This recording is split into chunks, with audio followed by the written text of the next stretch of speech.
Like you were saying, the puppies were licking my hands and the cats were meowing and Yeah, the birds were it's landing on my shoulder. so and attractive to the women were feminine. just, oh yeah, totally. When a man is full, and that fullness comes from that connection and being in nature, connecting with self, connecting with men, connecting with spirit, that fills us. The feminine is highly attracted to that. Most men think we got to go out and make things happen, knock on closed doors, knock the doors down, high achieve. I'm in a place, I think if you just keep doing this work that fills you, all the goodies come.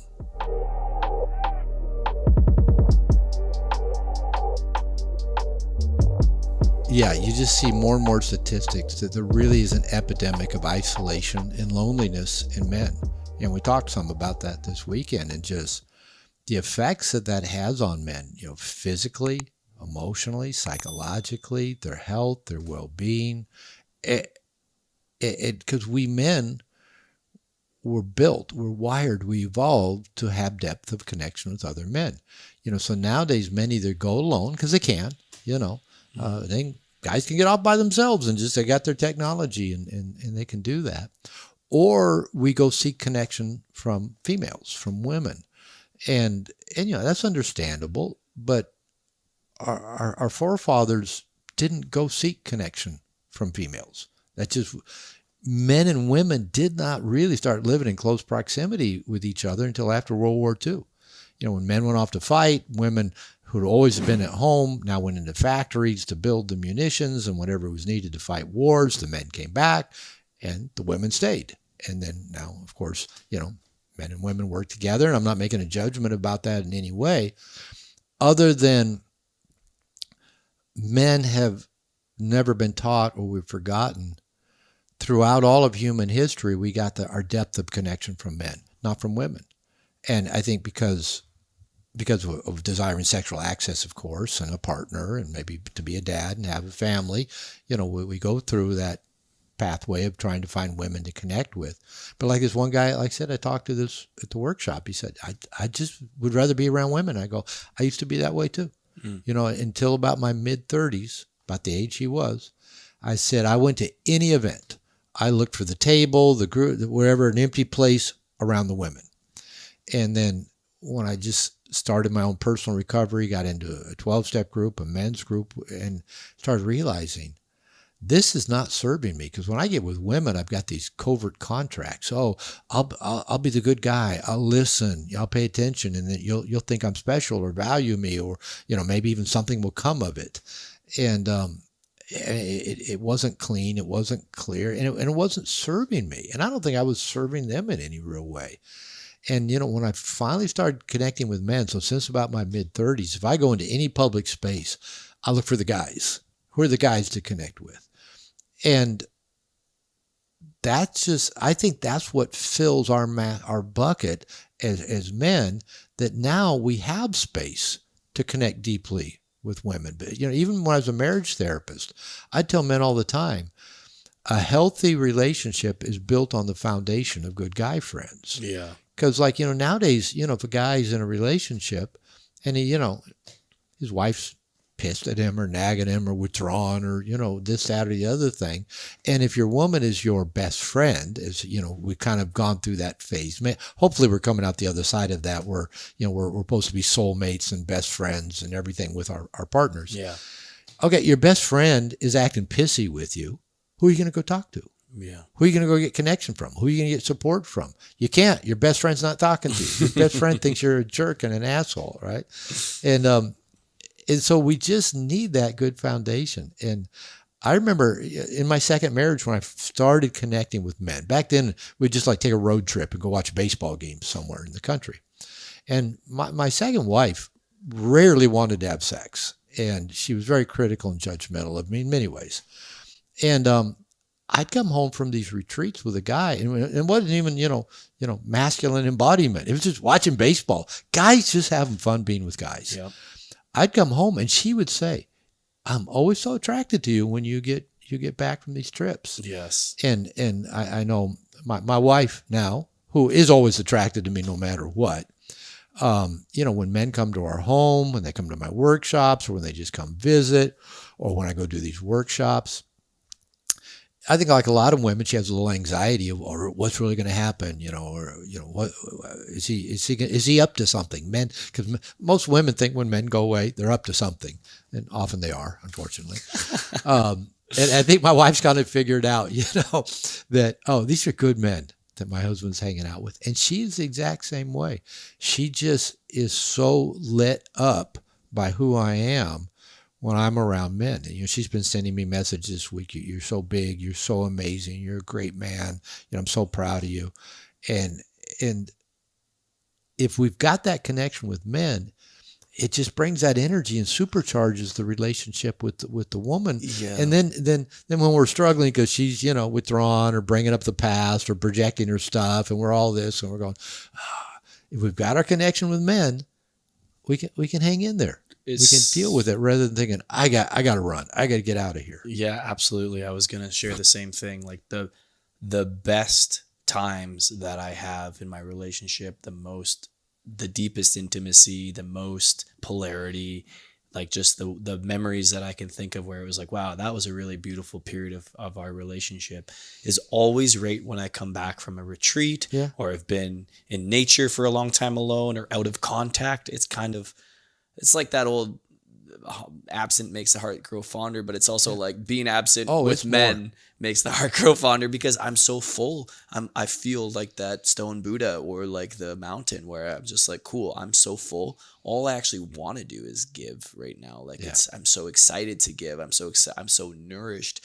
And so many of us, like you're saying, we seek nourishment in the relationship, but masculine and feminine nourishment is the same. There's a certain nourishment she can give me, of course, her touch, her love, her heart, that's totally different. But if that's it's like one dimensional. If that's the only nourishment that I'm going for, I'll never feel full. And it took me a long time to realize that in many, many failed relationships where I'm like, this person isn't giving me what I need. Right. Where is it? And I honestly, that's what led me initially to a men's group, because I read Way of the Superior Man, and it made all this stuff unlocked there, because I didn't know anything about masculine and feminine dynamics. And, I joined a men's group, and I just intuitively knew, like, there's something I had good men in my life and good relationships in college and buddies, but drinking, hitting the bong, whatever it was, going and partying, but there was some depth I was missing. And as soon as I started, like that first John Wineland retreat was the first like full on retreat. I had been in kind of a casual men's group before that, but I came back and I was so full. I was like beaming and radiating. And like you were saying, the puppies were licking my hands and the cats were meowing and the birds were landing on my shoulder. So attractive to the women feminine. were just, oh yeah, totally. When I experienced this, and I tell men this, and men have a hard time believing what you're saying and what I'm saying. The feminine. And the feminine's everything that's not nailed down. So it is women, dogs, cats, babies, money, opportunity, adventure. It's everything. When a man is full, and that fullness comes from that connection and being in nature, connecting with self, connecting with men, connecting with spirit, that fills us. The feminine is highly attracted to that. Most men think we got to go out and make things happen, knock on closed doors, knock the doors down, high achieve. I'm in a place, I think if you just keep doing this work that fills you, all the goodies come. There's something about when we're at fullness and we're just open to things coming, they come. And we don't have to make things happen. But what I was going to say about when the second retreat I did in that EMLT program, you'd only come to that first workshop. So this first year, we went to the Netherlands, and we stayed at a retreat center, and we ate. It's either vegetarian or vegan the whole time. You're always eating vegan things, vegan sushi, vegan. Well, I don't know what that's about. But, and this tattoo guy yesterday, he's vegan. I said, well, you go to restaurants around here? He goes, I'm vegan. I go, well, I'm okay with vegan if it's good. Yeah. Then he shows me this place is all fried vegan foods, like Kentucky Fried Chicken, but it's all vegan. I said, why do vegans always try to turn their food into like real food? Yeah. Why can't it just be vegetables? Beans and vegetables and rice. What's wrong with that? So anyway, so we come back into Amsterdam, and I think about a dozen of us guys who had all been this retreat. somebody made a reservation at an Argentinian steakhouse. And we go, we get this table outside, and it was summertime, so a lot of other people are sitting outside.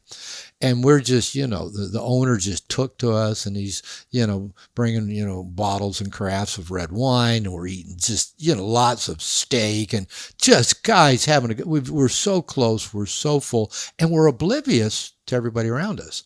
And I start telling, the guys around me, watch, notice all of the feminine energy we're attracting. And the guys are going, where? What are you talking about? They're, just kind of like, they don't even know what I meant. All right, see that woman sitting right there? And I said, she's with her boyfriend. I said, maybe boyfriend, maybe not. I don't know. But she was with like She's on a date or something. Pardon? Yeah. She's in a group of people? 4 people at a table. And they said, I said, she's sending us all kinds of sexual energy, invitation. He goes, why?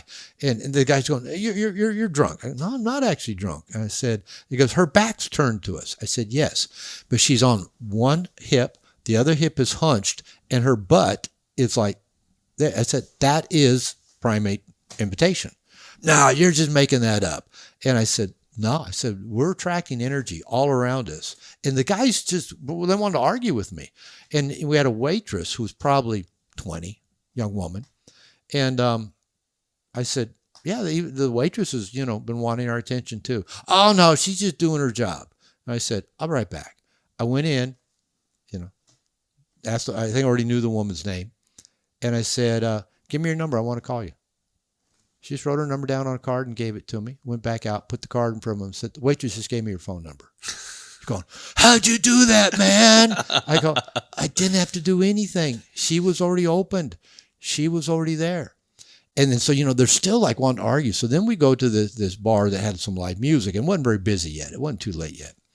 And I'm standing with one guy there, and he's looking as dorky as could be with kind of a backpack on and this and that. And we're in a bar, and a bunch of the guys are at the bar. And there's 2 women right behind us, 2 young women, 20 or something. And they're kind of just back there dancing. And I said, those women want our attention. He goes, nah, you're making that up. That, they're behind. I said, okay, let's just slowly just step back a little bit. And they did, and they kind of moved in front of us. And one woman is just dancing in front of us, and the other one's kind of, jutting the hip out, and I go, yeah, they're feeling the fullness of our energy. Yeah. We don't have to. He goes, no, you're making that up. Women like that don't go for guys like me. And I said, give her your camera, your phone, hand her your phone, and say, we're visiting, and ask if they take a picture. They turned, they lit up and said, where are you guys from? They started a conversation. Yeah. Just I said, give her your phone and say, take a picture of us. And now all of a sudden they're just, like this, dancing, and I went over to the bar and I said, you talk to Told them. You so. But it was just, we men, we consume so much information. We watch podcasts, and now we men are all into these podcasts of these high achievers, 10xing everything and achieving this, and don't leave anything on the table, and just and I get bored with that actually really quick. Me too. Because the truth is, if you're living in alignment with your purpose, your destiny, you're saying yes to fate, you're saying yes to whatever comes, yes to opportunity. You don't have to supercharge anything. Just such interesting doors open, whether it's a tattoo shop that you weren't looking for, whether it was, women sending you energy that you weren't even noticing or trying to hit on, whatever it is. If we get that fullness of connection, and again, I think that combination of being in nature, connecting deeply with men, open to the spiritual, to the unknown, whatever that is, and just being filled, stuff just comes. The stuff, I think, is there all the time, no matter what. We just don't see it. It's just knocking on the door for us. It's just there. Well, often we're pounding on that closed door. I want that woman. She's hot. I want her. And all these other open doors are out here of women paying, sitting in this, like the guy last night. Like, how'd you meet your wife? I said, I was walking down the street in Puerto Vallarta, Mexico. I heard a voice say, hola, señor, want a massage? I said, no, hoy, tal vez mañana. I kept walking, and I thought, I liked her voice. Nothing more. I didn't remember what she looked like. I liked her voice. I turned around, went back, and got a massage. We've been married 7.5 years now. Just because I said yes to something energetically that called me. And Lupita loves to tell the story that she was standing out in front of the massage place, because that's what they do there, with her gay companion, that was a coworker, and they saw me coming up the street on the other side of the street walking, and this is a tourist town, so lots of tourists. And her friend turned to her and said, "Do you see that?" And Lupita said, "He's mine." And her gay friend said, "No, he's mine." And she goes, "We're going to find out, see, gay or straight."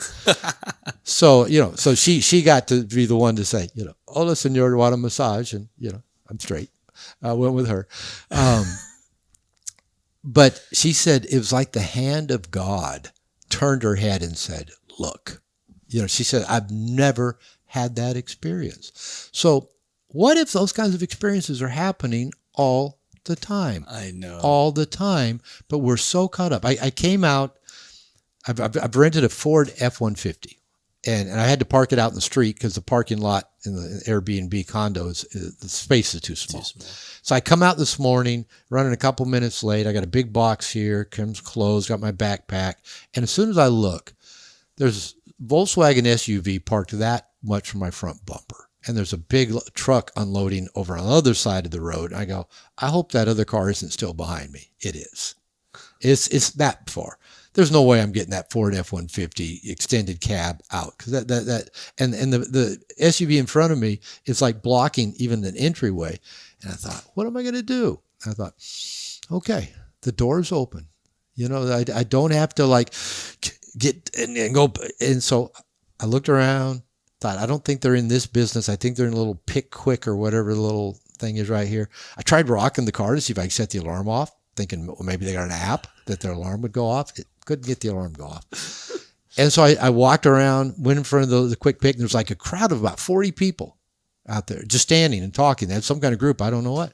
And I just said, anybody got a Volkswagen blah, blah, blah SUV? And one goes, yeah, it's mine. I said, well, you got me blocked in. I need you to move. I thought it was okay. I thought I'm parallel parked. I said, you are parallel parked. I said, I just can't get 2 out. inches from my bumper. Yeah. But the point was, there's this part of me that felt this initial panic. What am I going to do? What am I going to do? What am I going to do? Yeah. And I thought, I don't know what I'm going to do, but it's going to be okay. It will work out. And I even thought, well, was there even some opportunity in that I didn't walk through the open door? I didn't think so, but it just, she pulled forward, she backed up. Maybe her opportunity was she didn't have to block the entranceway anymore to that other parking lot. She got to pull back. But what if all of life just works like that? Yeah. If we are open to it and willing to say yes. I had an old friend who's passed away, a gay friend in Puerto Vallarta, used to say, it's a sin to say no when you should have said yes. It reminds me of that masculine John was saying on the weekend. He said the masculine, well, how did he frame it? The masculine, it's like the masculine practice is to be yes. To be a yes. To be a yes. Life. And it reminds me of this happened just a couple of weeks ago. So I'm living up in Western North Carolina now, and there's a lot of rivers there. And even when I was living out in BC and in Washington, I always wanted to learn how to fly fish. And it was one of those things that a lot of guys, when I was younger, in my 20s, did, but I never got out with them. But they would always talk how complex it was, and you really need to learn all these tying flies and the gear, and there's you need all this special stuff. And I was even recently looking at guides. I'm like, well, maybe I'll just pay for a half day or full day guided. Someone will teach me how to do it. They'll have the gear. I'll see if I even want to do it and like it before I invest in it, and they'll know where to go, and maybe I'll catch some fish. So I'm looking and I'm browsing around, and I just don't really pull the trigger on it because there's so many different guys you can go with, and I don't know, I was just kind of hesitant. And anyway, I ended up getting a new barber recently, and he cut my hair once, and we didn't really talk that much that time. And the second time I went in, I just started chatting him up, and I was telling him how I went on this backcountry survival course right out in Utah, and then the other barber was there, and he didn't have a client, and we're just having this conversation. We're talking about national parks in southern Utah and hiking and camping. And he's like, the guy cutting my hair was like, man, I would really love to do something like that. And I was like, yeah. And then we started talking about fishing, because I was saying, yeah, we did a bit of hand fishing there. I didn't catch anything. He's like, yeah, I'm a big fisher. I love fly fishing. And I said, oh, cool. I would love to get into fly fishing. Do you have any recommendations for a guide? And he said, yeah, I got this guy. I'll send you his Instagram. Give me your Instagram. I'll send you his Instagram. So he connects with me on Instagram. He cuts my hair. I leave. He's chatting to me after, and he said, you know what, man, why don't I just take you out fly fishing, and you don't have to pay $400 or $500 to go for the half day. I've got an extra rod. I've got some gear. And so this guy that cuts my hair, he says, when do you want to go? Like, and he says, how about this Sunday? And it's like Friday. So it's like a few days. I was like, sure, why not? Let's go. Say Sunday, yes. I caught 3 fish. He takes me out fly fishing. We meet at like 8 a.m. He caught none. I caught 3. He's giving me his rod, he gets me all hooked up, shows me how the cast, everything like that. A guy that I would never like associate with normally, like totally different lifestyle, someone that I wouldn't walk up on the street and be like, hey bro, let's go have a drink or hang out or whatever it is.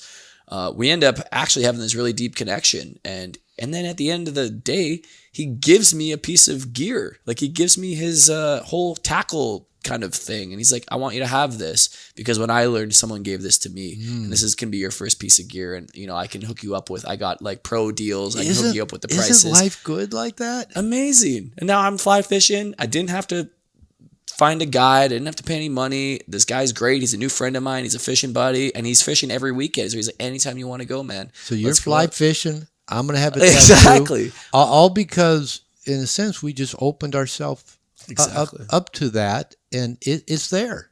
It's there. Yeah. And I think that's so it's in the mundane that so many beautiful opportunities can happen. Like to your point, I'm so like, I was even on social media, I'm just so sick of the fast cuts and the imagery and the 10x and the get the whatever and this, that, and the other. And you got to have, 8-figure months and whatever people are going crazy about all the time. The new strategy in the funnel and I get 100 emails every a day. Time somebody goes, you got to check this person out. Yeah. They took their company in 6 months to 100,000 a month. And I'm going, yeah. Okay. What's much more enthralling to me and interesting than any of that is those little opportunities that transpire just by having a conversation and staying open and being curious. Yeah. And he, I don't often tell people explicitly what I do sometimes because it's hard to explain. Yeah. But he asked I don't me even try to explain to my wife what I exactly. do. And he asked me that day and I was like, I develop men's leadership is basically what I said kind of. And he was curious. He was like, well, what it gives you the right, not the right to do that, but he's like, what makes you capable of doing that? Mm-hmm. And I said, well, it's not me that's the leader. I just help people, and I started getting more and more into it. And that's really when the conversation happened because of his curiosity too. And then I judged him to be a man that was kind of lacking depth and everything, like all these kind of things. And I recognized after we had a pretty deep conversation that I was totally off the mark. And one thing that I've just on this point is I've noticed is kind of circling back with those judgments is I often have this judgment of men is one thing that I carry that they're not going to understand what I'm into. They don't know what I'm up to. They're not that deep. They don't do what I do kind of thing. And I still talk to them and I'm cordial and friendly, but what I've been humbled by recently was there's a lot of men out there that are actually pretty deep cats that might not be in this work or in this thing, but once I get talking to them, they're very interested and very connected because they understand. It's like they have that, they might have not have the language for it or can articulate, but they have that yearning and that understanding like, oh, I understand why you would do that work, or that sounds really fascinating, or maybe one day I'd love to come do something like that with you.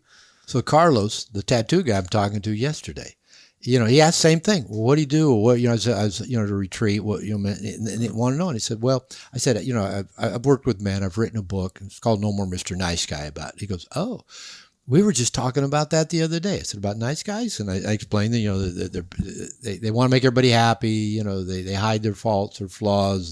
They don't end up not being happy.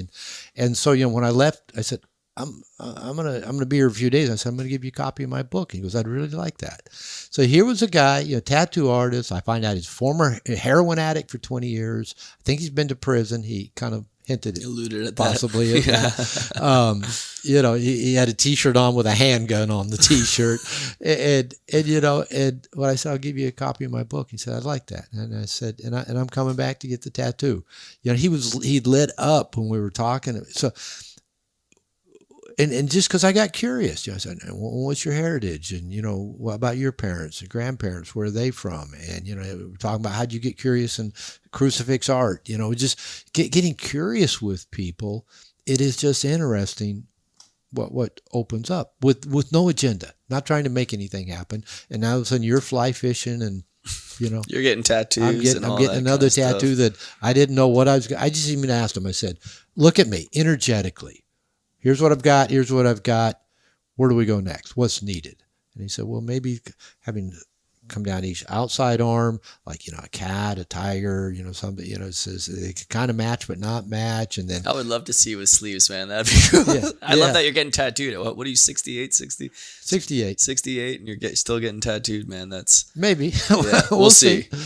Doors open. Yeah. Yeah. And I think that's so beautiful. And just to speak one more piece to that, kind of what you were saying earlier about the feminine, especially, I think we've moved beyond the peak pickup artist kind of generation or whatever, kind of, late or whatever, like 2008, 2012, kind of 15, that kind of seemed really high, like a really peak with all the pickup artist stuff on YouTube and the guys like with hidden cameras and doing this, and this is how you game, and this is how you that, and this is the phrases that you say, and here's how you trick women into that psychological game. And what we were talking the other day about creating content, like, okay, what are some like maybe mini courses or little teachings that we could have for men that are in the dating scene, right? And thinking that cultivation of that energy and that fullness is so much more. It is so genuine that you don't have to use any type of strategy, really. You're just like so deeply nourished, and it's so rare to come across men these days. Like I feel like the quality of men is degraded a lot. Like so many of them aren't even in half decent shape.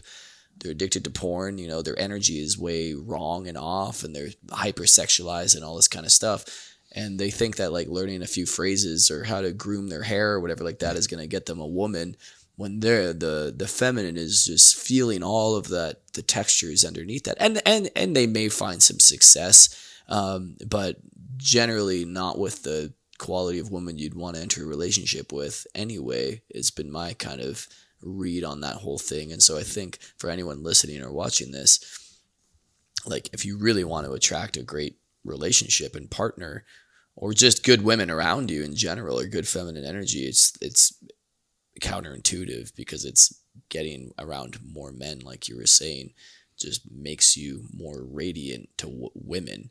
And like you're at the bar getting numbers from whoever, the waitress or these girls kind of orbiting around y'all while you're there. There's no faking that. Like you can't fake that energy. That's the thing. And we weren't trying to make it happen. Exactly. And that's the thing. It's like you're so unattached to it, and that's why you get the outcome.